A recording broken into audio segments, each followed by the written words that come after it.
Okay, so recently pumunta kami sa Tuguegarao. Dumaan kami ng mga pansit batil patong doon. And na-curious ako sa Toyo Malabon nila. So, available naman siya sa mga groceries nila. Na-curious lang ako. Gusto ko lang malaman kung sa pansit lang ba siya perfect gamitin or pwede din siya sa mga pang-araw-araw na mga luto gaya nitong. Siyempre, classic example na gumagamit ng soy sauce, adobo. So, I have here 2 plates of chicken adobo. Isa dito, ginamit natin yung mga commercial na soy sauce at suka lang. Isa dito ay gamit natin ang Toyo Malabon at saka yung suka din nila doon, and matatry natin parehas paano siya nagkaiba, kung sino pa rin yung parang mas bet natin. Maya-maya konti ba blind taste test din ito ni siya kung which is which and kung sino ang mas bet niya. Okay, nag-sear lang tayo ng dalawang batch ng ika-4 na chicken thigh. Lagyan natin ng equal amounts ng bawang. Hindi to yung most accurate ha, pero tansyado naman. Laurel. Ayan, black pepper. Ayan. Meron akong sukatan dito. Meron siyang linya. So, try muna natin na hanggang mapuno yung linya. And ilalagay natin siya dito siguro sa non-stick na lang. Dalawa muna. Silver's one. Ganyan. Aroma pala. Actually, mas aroma na to. Para siyang may betchin, ganon. Meron siyang almost caramel, ganun. Meron din tayo ditong suka. Nanggaling din sa Tuguegarao. So, parang siyang mas malabnaw na suka Ilocos. So, isa sa guhit. Okay. Isa din. Huwag na nating haluin. 3/4 nito na tubig.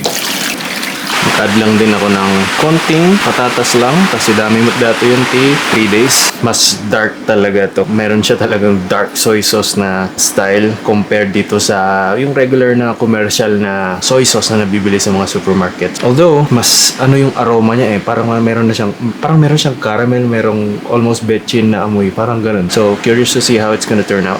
I mean, gulay pa lang talaga ang laki na ng difference nila. Sobrang dark nung Toyo Malabon.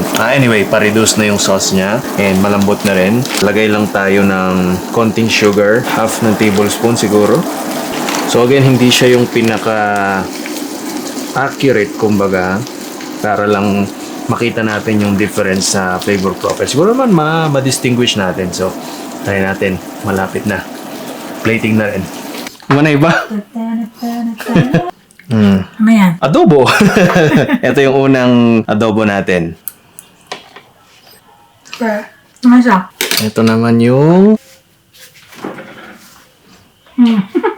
Pangalawa yung regular, yung nauna yung sutubi. Yung una kasi, nandun yung soy niya. Kumbaga sa live version niya, straight ngayon lang siya. Dito sa commercial, dito sa kilalanan natin, yung lasa niya pa, nagpigsa nga nagbugso. Dati imuna ka, soy. Mas malasa siya. Pero kuha niya yung pagka-soy dun sa una. Which one's your favorite? Patagin mo ulit yung una. Tama, hula ko. Huwag muna. Pero mas kalmado siya. Adobo lang. Sinong Parang mas nanalo? gusto ko yung una. Talaga? Tanggalin mo na yung blindfolds mo. Blindfolds. Which is which? Ito yung una, ito yung pangalawa. Tama ko.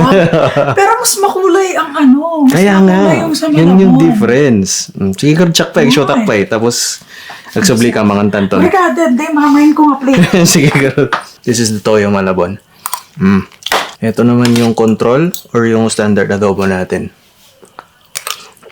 Tama siya, parang mild lang talaga. Parang ganun lang yung soy niya, yung lasa niya sa Toyo Malabon. As opposed to yung standard, yung control natin na yung commercial soy sauce na may umami, may konting tamis, may alat, bumubugso-bugso siya. Siguro sa akin, commercial pa rin. Pero ang gawin ko siguro next time is yung standard pa rin na ganyan, pero kung gusto ko ng mas medyo darker na adobo, kalagyan ko siya ng konting Toyong Malabon, ganun siguro. Ang talagang panalo is dalawa na yung ulam natin.